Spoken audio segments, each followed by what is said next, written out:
What's up, everybody? So to update you on how the van carburetor situation is going, I swung by a Meineke, and unless you have a whole heck of a lot of willpower, I don't necessarily recommend everybody to do this. But what I did was I went into a Meineke and I had them diagnose the vehicle. So I said in my previous video that it failed emissions. The carburetor, I can just tell, I can hear it, that it's idling high.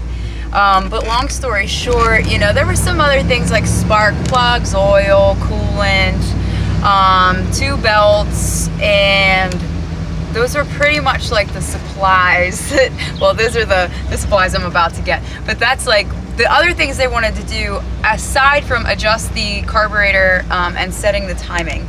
So I called my Uncle Roy and he said, hands down, we are able to do all of that. And it was like a nice learning moment for me because I even stood there with these 2 dudes. Like, you have to understand, as a chick going into a mechanic shop, this is not sexist in any way, but I've done this like through experience where maybe it's just not even a chick, but just anybody who doesn't have knowledge about mechanics, like they kind of will try to just, this doesn't go for everybody. But a lot of the time I've noticed people like, oh, this and this and this, and we can do all of these things. And I'm like, no, oil I can do, coolant I can do, spark plugs I can do. So it was neat to kind of like stand with these couple guys and like just speak my own voice and kind of stand up for myself. And he even like scoffed at me like, you can do oil. And I was like, yeah, I can do oil. So long story short, what I did was I went to that Meineke and I had it kind of diagnosed. And, you know, I was willing to pay them money had I felt comfortable with it. But honestly, all in all, it was the labor that was like over $100 an hour. And then the parts were really not that expensive. So I called my uncle and he said, oh, heck no. Yeah, those parts are super cheap. Go stop at the store and I'll show you how to do all of that. So I'm gonna go pick up those parts now, and we probably won't be working on it until Sunday. But basically the van is out of commission for the weekend. With that being said, Megan and I, Princess Bubblegum and I, we're gonna go on a van adventure this weekend. And since we can't work on the van now until Sunday, this is like also a lesson in Meg being patient, because they quoted me $250. You know, I honestly would have been comfortable paying that price had I known that, like, if I didn't know that I could do it on my own, I guess.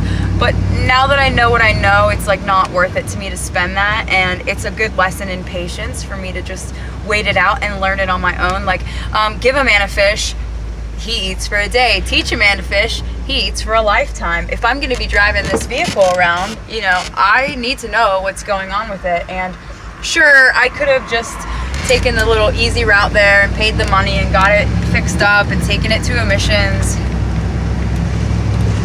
I could have done that. But I just feel better about this. So anyway, long story short, we're not going camping for the weekend, but we might be going to the Redwoods instead. So I'm gonna look into flights right now. Gage, my friend Gage, is up there right now. He's in Idaho, and then he's doing a road trip to like Washington and Oregon. So Megan and I are gonna look and see if we can, I'm like in so much traffic right now. We're gonna look and see if we can get a flight up there. Hold on one second. Turn, car, turn. We're gonna look and see if we can't get a flight up there, and then we're gonna ride back with him because he's got a rental car. So that's the plan. Yeah, I don't know. I'm a little bit bummed because the guy even told me today, like, if I would have gone and done that I still should have waited a couple days to get the emissions anyway. And I was just trying to be like super impatient with it and like eager to get it done. But that was step 1. So whatever. I'm in a step 1 and it's fine. I am learning, and I am going to go to like an AutoZone right now and get these parts and figure out if I can't fly myself to the Redwoods this weekend for a little side adventure. So, all right, peace and love. I will check in again soon. That's the update on the carburetor situation, and over and out for now.